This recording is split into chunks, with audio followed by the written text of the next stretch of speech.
Hello, friends. This is Dave Hurwitz, executive editor at ClassicsToday.com and president and CEO and tonemeister and producer of Tinnitus Classics, our very own proprietary classical music label. I am so excited about this because, the response to our first release, which was John Cage's 4 minutes and 33 seconds performed by my cat, Peepo, was so overwhelming. I mean, it was just so rewarding and so overwhelming. Unfortunately, I wasn't able to enlist Peepo for this next release because the success of that recording went to her head, and she's become completely unreasonable in her artistic demands. I mean, she has a serious case of diva syndrome. So until I can coax her back, we're going to have to do something a little bit different. But I'm just as excited about this new series because it's a series. It's an amazing series. It's a tremendous, incredible series. It's called The Art of Secco Recitativo, or let's do it the Italian way, The Art of Recitativo Secco. Yes, the first multi-disc series completely devoted to the Secco recitatives of Baroque and classical opera without the arias. Isn't it about time? Aren't you just tired of all of those highlights discs with one boring aria after another?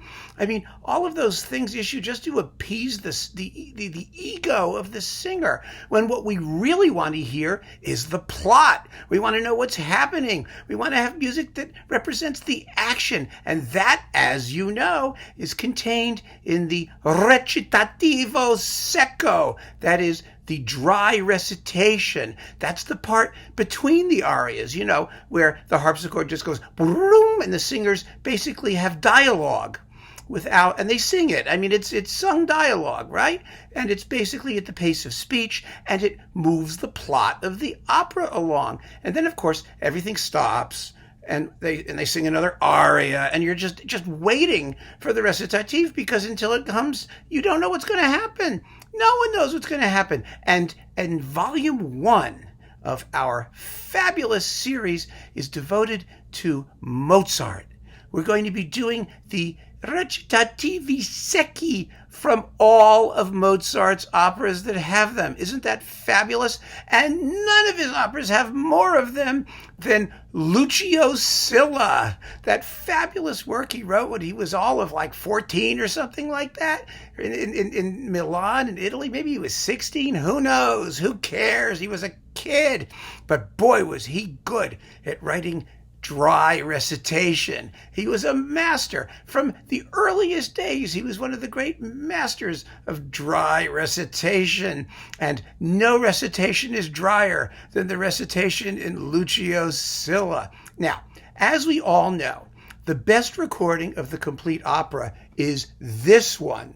This is the recording that Adam Fisher made on the Da Capo label with the, let's see, who's it with the Danish Radio Sinfonietta.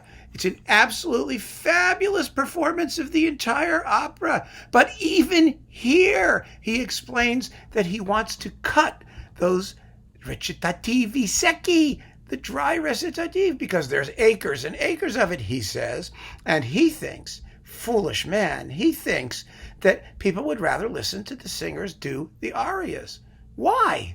I mean, what is the point of listening to one aria after another where they just stand there and talk about how miserable they feel? I mean, that's all that happens in an aria, especially in this period, especially in an opera seria. And I'm going to prove it to you. And I have samples from our fabulous new Tinnitus Classics release of The Art of Recitativo Secco, Volume 1, Lucio Silla. I'm going to play you some samples, but first we need to know what the plot of this thing is so that I can explain to you just how important the dry recitation really is.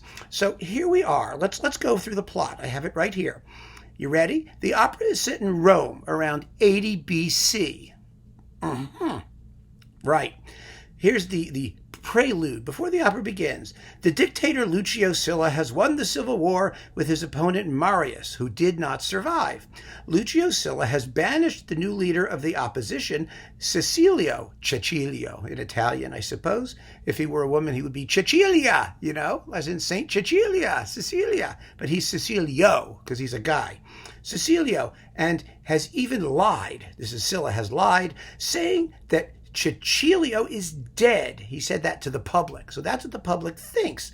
In general, and in particular, as far as Cecilio's wife, her name is Junia goes. Silla is hopelessly in love with Junia, who is the wife of the supposedly dead Cecilio. And all this has happened before the opera begins. So obviously, there's going to have to be a lot of discussion once the opera begins, right? I mean, to sort out this mess that's already in existence when the curtain goes up. So Act 1. Cecilio has defied his banishment and has come back to Rome to fight against Lucio Silla and help his beloved Junia. So Cecilio's hanging around there somewhere. His closest friend, Cina. So we've got Cecilia and we've got Cina. Okay, that's easy, right? Who is also close to Silla, informs Cecilio of the most recent developments and shows him where Junia is staying. Lucio Silla tries to get his sister, Celia. Okay, so let's get this straight. We have Cecilio, we have Cina, and we have Celia. Oh, yeah, all right. See why we need that Recitativo, Secco? I mean, how are we going to keep even that bit straight? Anyway, so Silla is trying to get Celia, his sister, to speak for him to Junia and associates his happiness with hers. When Silla mentions Junia, Celia can marry. When Silla marries Junia. Wait a minute. Here we go. Here's the deal. When Silla marries Junia, Celia can marry Cina, with whom she is secretly in love. Silla meets Junia and tries to win her heart with gentleness, but is harshly rejected, and swears he will take cruel vengeance on her. Celio finds Junia at her father's tomb with their loyal retainers, and they are reunited in tearful joy. Now that's Act 1. But here, listen to this. Here is one of the devastatingly dramatic recitatives, and I'll tell you exactly what's happening. It's fascinating. Let's see. Here we go. Recitatives in which Silla and Celia, I think. No, it's this one. Oh, it's Silla and his buddy, Alfidio. Alfidio is going to try and help Silla marry Junia. Is that all clear? So Silla is with Alfidio, and here they have an incredibly dramatic dialogue. And it's not even mentioned in this plot synopsis what they're talking about. But listen for the word espresso. In this dialogue, obviously, they're going off together to get a cup of coffee. And no one says anything about that because there's so much to talk about in this opera that they leave out the whole business of the espresso. But listen carefully and you'll see exactly what I mean. Signor, duol mi vederti, ai rifiuti, ai insulti esposto ancor. Non avvilisce amore, magnanimo core. In questo giorno, amico, sarà Giulia mia sposa. Ella se ne viene. Ira in quel volto espresso un ostinato amore, un odio interno, un disperato duolo. Ascoltarla voglio, lasciami solo. See? Did you catch it? That's the coffee scene. And if you're waiting for an aria about espresso, you are never going to hear it. Now, let's go to Act 2. Silla's right-hand man, Alfidio, urges him to get the support of the Senate for his marriage with Junia. Cecilio overhears the conversation. I don't know where he was. And is prepared for open hostilities, but is persuaded by Cina to calm down for the sake of Junia's life. Cina first meets Celia, who hardly dares trust him with her heart's secret, and then Junia, who has been summoned to Silla and suspects the worst. Oh, and she's been summoned to Silla, who suspects the worst. She asks Cinna to protect Cecilio, who will be condemned to death if he is caught. Cinna swears vengeance upon the dictator Silla. Silla once more tries in vain to win Junia's love and disappears in a cloud of threats. Celia enters, and the frightened Junia begs him to seek safety. And now that's another absolutely amazingly thrilling moment, a thrilling moment that's going to be completely, utterly, totally, utterly, foolishly lost if you don't have the Secco Recitative. And here's that little scene between Silla and Junia, where they're spitting at each other with viciousness and hatred. And just listen to the drama, the excitement, the tension. I mean, you could just break the silence with a twig. It's so exciting, right?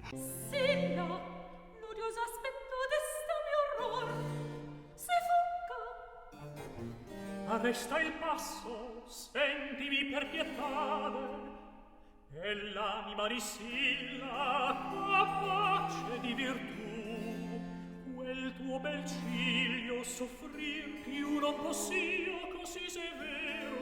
Io posso mi morir. But meanwhile, on the Capitol, Affidio has gathered the senators. And to be on the safe side, he has surrounded them with a large army. Smart man. And the senators do indeed declare their full support for Silla. Silla explains that he wants to put the horrors of the Civil War behind him by marrying his opponent's daughter, Junia. Junia refuses angrily. Cecilio appears at the very moment to kill Silla, but is easily overcome and sentenced to death. Now that's Act 2. Act 3. Act 3, we're never going to get anywhere in this opera unless you hear the Recitativi Secchi. And in this particular Recitativo, let's see what's going on here. Oh, my goodness. Oh, yes, they're singing about, well, let's see.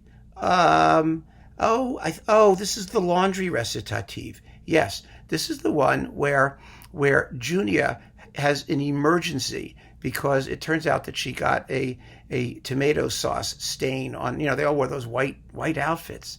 Very foolish. They don't hide dirt. And she got a stain while she was having lunch with Cilio or one of those guys. And so she has to rush to the dry cleaners.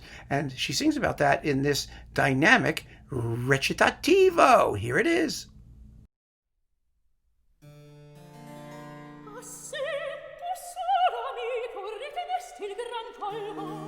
Quasi il segreto a caro il tiranno svelò, ma il suo comando che di partir mi pose la confusione e il mio dolore ascose.